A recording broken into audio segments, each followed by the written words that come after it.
Hi friends, 69,000 शिक्षक भर्ती में एक बार फिर से आपका स्वागत है। और आज लखनऊ में धरने का रिजल्ट क्या रहा 22,000 सीटें जुड़वाने के लिए, अब आगे क्या विकल्प है और कट ऑफ क्या रहेगी 22,000 सीटें जुड़ने के बाद, इस बातों पर चर्चा करते हैं। सबसे पहले तो कुछ अभ्यर्थियों को लखनऊ आना नहीं था, लेकिन फिर भी उन्होंने कॉल किया, फ़ोन किया, सर हम आ रहे हैं, हम रास्ते में हैं, और इस तरीके से बहकाया। और ये अभ्यर्थी ये चाहते हैं कि सरकार इनको जॉइन लेटर जो है वो इनके घर भेज दे और इनको कोई प्रयास ना करना पड़े। मतलब ये पूरी तरह से आश्वस्त हैं कि देर सवेर जो अभ्यर्थी लड़ रहे हैं उनसे इनको अपने आप ही किसी ना किसी तरीके से याची लाभ मिल जाएगा घर बैठे ही, और ये चाहते हैं कि इनको नौकरी मिल जाए और उन्हें करना कुछ ना पड़े। बस इन्होंने पेपर देकर सरकार पर एहसान कर दिया, और जो अभ्यर्थी मानसिक प्रताड़ना में 2 साल गुजर रहे हैं ये चाहते हैं कि उसका लाभ इन्हें भी मिल जाए। मतलब किसी भी तरीके से किसी का पागल बनाया जाए तो कोई ऐसे अभ्यर्थियों से मिल ले तो ज़्यादा अच्छा है। मैं नाम नहीं लेना चाह रहा, आज काफ़ी अभ्यर्थी थे। सुबह जब हम वहाँ गए तो मुश्किल से 15 और बाद में 2 अभ्यर्थी और आ गए, 17 अभ्यर्थी वहाँ पहुँचे लखनऊ धरने में आज के में, जो केवल और केवल 22,000 सीटों से जुड़े हुए थे। हमसे ज़्यादा अभ्यर्थी तो 22,000 सीटों से ज़्यादा अभ्यर्थी तो वहाँ वो बैठे हुए थे जो संशोधन को लेकर थे और 1 या 2 गुणांक पर उनका गुणांक निकला हुआ था। अब अभ्यर्थियों ने उनके साथ हिस्सा लेते हुए अपना वहीं बैठ के कि इसमें रिक्त सीटों पर काउंसलिंग कराई जाए। फिर मुद्दा ये बना, क्योंकि वो अभ्यर्थी भी चाह रहे थे कि सर जब आप आए हैं तो हमारे मुद्दे उठाइए, हम आपका चैनल देखते हैं। इस तरह से उन्होंने बातें की। हम बोले चलो ठीक है, कोई बात नहीं। अब 69,000 शिक्षक भर्ती में बहुत सारे ऐसे अभ्यर्थी हैं जिन्होंने बाकायदा वहाँ पहुँचे भी, उनका बहुत बहुत धन्यवाद है। ऐसे काफ़ी अभ्यर्थी हैं, और कुछ अभ्यर्थी ऐसे भी हैं। आज सबसे पहले तो हम वहाँ पर पहुँचे। वहाँ पर पहुँचने के बाद लगभग जब हम 5 या 6 अभ्यर्थी थे, जिसमें व्रतशील थे, महेश थे, विपिन थे, यश थे, काफ़ी अभ्यर्थी थे वहाँ पर। हम सब वहाँ पहुँचे तो हमने वहाँ सबसे पहले सचिव से बात करी, उनको ज्ञापन दिया, तो उन्होंने ज्ञापन लेने से मना कर लिया कि हम ज्ञापन नहीं लेंगे। लेकिन हाँ, उन्होंने एक बात का आश्वासन जरूर दिया, बोले मैं ऑफिशियली कोई ज्ञापन नहीं लूंगा, क्योंकि मेरे ज्ञापन लेने का एक अर्थ दूसरा निकलेगा। इसका मतलब है मैंने आपकी बात को स्वीकार कर लिया। तो उन्होंने इस बात को बड़े ध्यानपूर्वक तरीके से समझाया। सबसे पहले तो मिलने से ही मना कर रहे थे, बड़ी मुश्किल से तो मिले, और मिलने के बाद जब उन्होंने बात करी तो उन्होंने ये कहा कि यदि मुझ पर कोई कहीं से भी कोई आदेश आता है माननीय मुख्यमंत्री जी का, माननीय बेसिक शिक्षा मंत्री जी का, तो मैं इन सीटों को जोड़ने के लिए तैयार हूँ, लेकिन फिलहाल मैं आपका ज्ञापन स्वीकार करने के लिए बाध्य नहीं हूँ। हमने कहा श्रीमान जी आप ज्ञापन को ले लीजिए, और आप इसके ऊपर हाँ या ना हम आपसे कोई, लेकिन आप ज्ञापन तो उन्होंने ज्ञापन ही स्वीकार करने के लिए मना कर दिया। मैं आपको साफ साफ बता रहा हूँ, उन्होंने ज्ञापन स्वीकार नहीं किया। और जब इस बात पर ज्ञापन स्वीकार नहीं हुआ तो हमें बाहर आके इतना तो पता लग गया कि SCRT से आप कोई उम्मीद ना करी जाए कि वो 22,000 सीटों को जोड़ेंगे। अब एक ही चीज़ बची है, वो है 22,000 सीटों को जुड़वाने के लिए 2 केस हैं, जिसके ग्राउंड में आपको अपनी पिछली वीडियो में बता चुका हूँ, भोला प्रसाद शुक्ला वाला केस और आनंद कुमार वाला केस, और कई सारे ग्राउंड और भी हैं। मैं वीडियो के माध्यम से नहीं बताना चाह रहा, क्योंकि और भी अभ्यर्थी इसके ऊपर केस लड़ना चाह रहे होंगे। तो मैंने सबसे पहले ये बात बताई कि जो भी अभ्यर्थी केस लड़ना चाहते हैं सब साथ आ जाएं और सब पिटीशन के लिए फाइल में याचिका बन जाएं। याची में कुछ अभ्यर्थियों को मैं नाम आपको बताए दे रहा हूँ, सबके तो मैं नाम यहाँ पर अभी इस समय नहीं ले सकता, लेकिन काफ़ी अभ्यर्थी हैं। सबसे पहले गजेंद्र सिंह हैं, और गजेंद्र सिंह, फिर आशुतोष त्रिपाठी जी हैं, जमुना प्रसाद हैं, रोहित है, महेश शर्मा हैं, विपिन कुमार हैं, कनुप्रिया ड्यूटर ऑफ राम सिंह, यश त्रिपाठी हैं, और इसके अलावा 3-4 नंबर मेरे पास और भी हैं। इनको मैं अभी जांच रहा हूं, क्योंकि मेरे पास इतना समय नहीं था। आज पूरे दिन हमने काफ़ी चक्कर काटे तो उसमें मेरा समय व्यस्त हो गया। उसके अलावा गुंजन देवी हैं, सिराज अहमद हैं, रोहित है, जमुना प्रसाद, विराटशील तिवारी, महेश शर्मा, विपिन कुमार, और यश त्रिपाठी और राजेश कुमार। तो ऐसे काफ़ी अभ्यर्थी हैं जिन्होंने आज वाकायदा याची के लिए अपना नाम भी दिया, और उन्होंने उसका शुल्क, जो याची का शुल्क होता है वो भी भरा। इसके अलावा और भी मेरे पास काफ़ी नाम है, तो जिन्होंने ये कहा कि सर आप केस लड़िए, और ऐसे जो नकारात्मक लोग हैं इनसे आप दूर रहिए। प्लस वहाँ जितने भी 12 लोग थे उन्होंने भी उसकी फीस जमा करी। क्योंकि जब वो साथ खड़े हुए थे तो सचिव से मिलकर उन्हें सबको पता लग गया कि यहाँ से कुछ होने वाला है नहीं। ये जितने भी अभ्यर्थी हैं इनका बहुत बहुत आभार। और सेंटर पर किसी भी तरह का जो अपना अभिमान एकेडमी है, इसके ऊपर विश्वास करने के लिए आपका तहे दिल से स्वागत है। मैं चाहे इस केस को हारूं या जीतूं, लेकिन ये तथ्य है कि आपने जो विश्वास दिखाया है, इस बात के लिए मैं आपका जीवन भर आभारी रहूंगा। और ये जो अभ्यर्थी अपने घर बैठकर ये देख रहे हैं, आपको मैं साफ साफ बता दे रहा हूं, लखनऊ हाई कोर्ट हो या प्रयागराज की पीठ हो, प्रयागराज हाई कोर्ट में कभी भी हाई कोर्ट में ऐसा नहीं हुआ है कि कोई भी केस में 75% केसों में याची लाभ दे दिया जाता। क्यों? क्योंकि जो वकील होते हैं वही जजमेंट को लिखवाते हैं, और वकील ये कह देते हैं कि सर इसमें याची लाभ लिख दीजिए, ताकि अन्य अभ्यर्थी जिनको नौकरी नहीं मिली है वो भी हमसे मिलें और हम इसकी पैरवी करें। तो कभी भी जो जज होते हैं वकीलों के पेट पर लात नहीं मारते, वो हमेशा यही कहते हैं कि ठीक है चलो ऐसा, तो याची लाभ के ज़्यादा चांस होते हैं। अब किसी अभ्यर्थी को यदि याची बनना हो और अभी भी अगर तुम्हें ये उम्मीद हो कि आपको SCRT या आपके लखनऊ सचिवालय से आपको कोई 22,000 सीटें जोड़कर आपकी नियुक्ति दे दी जाएगी, तो आप ये बात बिल्कुल सिरे से भूल जाएं। ऐसा कुछ भी होने वाला नहीं है। भर्ती कोर्ट के आदेश से ही जुड़ेंगी, और वैसा कोई तरीका है ही नहीं भर्ती जोड़ने का।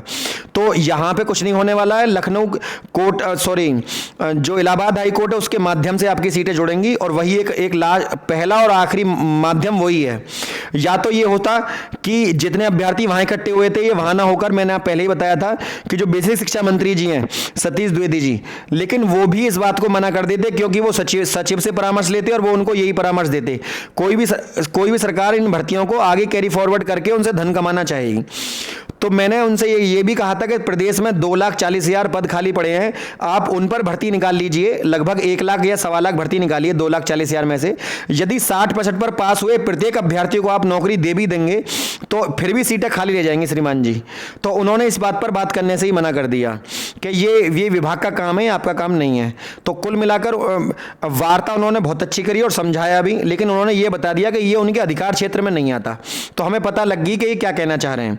अच्छा, ज़्यादा डिटेल में आपको नहीं देना चाहूँगा, इतना ही बहुत है कि उन्होंने हमसे बात कर ली। उनका यही बहुत बड़ा हमारा उन्होंने इतना सम्मान किया, हमसे उन्होंने बात कर ली, यही बहुत बड़ी बात है हमारे लिए, क्योंकि वो एक सुप्रीम बॉडी के चीफ हैं और उन्होंने हमें अपने चैम्बर में घुसने दिया, यही बहुत बड़ी बात है। कोई अभ्यर्थी अगर अपने आप को ये समझता हो लाट साहब कि मेरा डेली सचिव के साथ उठना बैठना है, तो वो भूल जाए इन बातों को। अच्छा, अब जो भी अभ्यर्थी याची लाभ लेना चाह रहे हो या याची बनना चाह रहे हो, अभी भी लिमिटेड देना है मेरे पास, क्योंकि फिर विंटर वेकेशन की छुट्टी हो जाएंगी। अभी भी कोई अभ्यर्थी हमारे साथ जुड़ना चाहता हो तो पिछली वीडियो में मैंने अपना जो संबंधित नंबर है, संपर्क सूत्र है, वो वहाँ पर मैंने दिया हुआ है। उस नंबर पर आप जो है संपर्क कर लें और मैं आपको उसकी डिटेल बता दूंगा क्या है। अच्छा, जो अभ्यर्थी याची बने हुए हैं, मैं आपको बता दूं, जिस भी दिन हमारा केस फाइल होगा तो उसमें लिखा रहता है, जैसे अंशुल मिश्रा एंड अदर्स के नाम से, तो जो अदर्स हैं उसमें वो अपना नाम कहीं से किसी भी साइबर कैफे पे जाकर उस केस की फाइल को खोलेंगे और अपना नाम वहाँ आराम से देख सकते हैं। ये कोई फेक नहीं है, आप बिल्कुल भी भरोसा करें। कोई ऐसा नहीं होता कि कोई बहुत बड़ा हम इतना बड़ा काम कर रहे हैं तो ये कोई छोटा मोटा तरीका नहीं है कि किसी बच्चे के 1,000-2,000 रुपए के ऊपर हम अपना नाम खराब करेंगे। ये तो सत्य है, जब हमने इस राह पर हम निकले थे ये तो हमें पता थी कि कुछ लोग हमें ऐसे जीवन में मिलेंगे।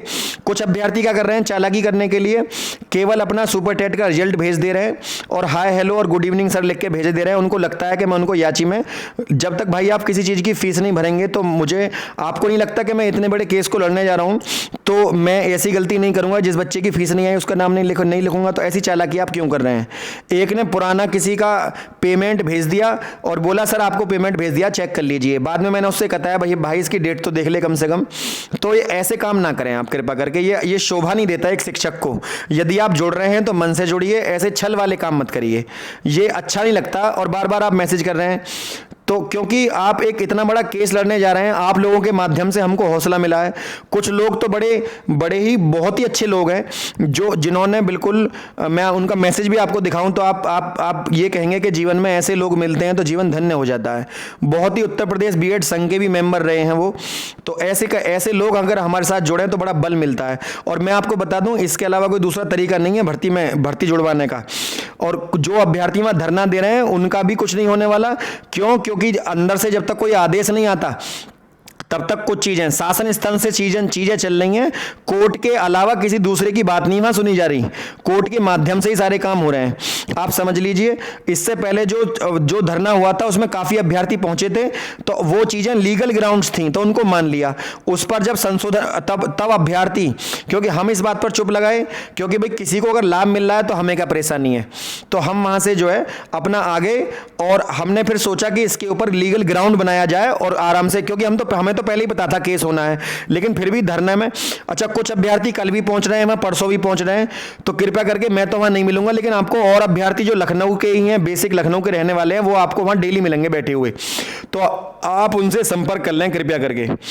तो फ्रेंड, और अगर 22,000 सीटें जुड़ती हैं, कोई अभ्यर्थी मुझसे पूछे कि कितनी, तो आप ये लगा लीजिए लगभग 7 से 8,000 सीटों पे। देखिए अब तक जितने भी अभ्यर्थी जुड़े हुए थे वो क्या थे, वो या तो आपका बीटीसी वाले थे, और बीटीसी वालों के अलावा कुछ अभ्यर्थी ऐसे भी थे जो बीटीसी के अलावा कुछ अभ्यर्थी शिक्षा मित्र थे।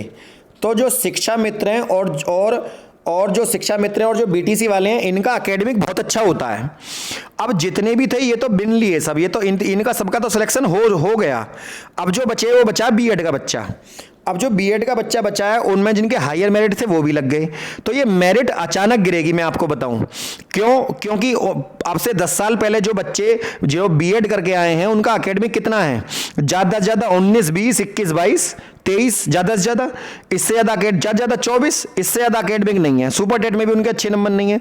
तो मैं आपको बताऊं 67 पे जो लिस्ट लगी हुई है जनरल की, जो जनरल कैटेगरी और 67 पर लिस्ट लगी हुई है, अगर 22,000 सीटें जुड़ती हैं तो हर 7,000 पर एक गिरेगी, तो 7,000 सीटें तो पहले से ही बच रही हैं हमारी, और 7,000 और 22,000 ये तो लगभग 29,000, आप 28,000 मानकर चलिए, 7 चौक 28, तो आप 4% लिस्ट गिराइए, कहां तक गिरेगी आप समझ लीजिए।